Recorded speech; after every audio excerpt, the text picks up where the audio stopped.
嗱，今日想同大家分享下咧，點解祖先牌位咧又稱之為家廟咧？因為立咗祖先牌位之後咧，你整個家庭啊都已經唔同晒㗎啦。點樣唔同法咧？一樣一樣嚟講咯。首先，如果有老人家嘅話咧，佢哋嘅健康會有所提升，精神有所提升。但係呢個好緊要啊嚇！咁一對夫妻嚟講嘅，夫妻就和睦啦，係咪會更加嗰個關係好，互相尊重得更加好啲添啦？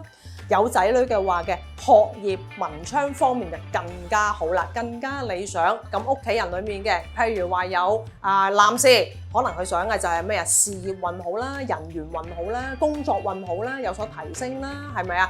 女士方面嚟講嘅，如果本身係家庭主婦嘅，都希望啊更加可以令到呢個家庭嘅有能力提升嘅家庭整體嘅氣氛啊。跟住嚟講啦，如果女士係出嚟做嘢嘅，一樣咯，都係人緣運啊，係咪啊？嗰個叫做工作運啊、上司運啊，各樣有所提升啊，會咁仲有整個家庭整體嘅運勢都係有所提升嘅。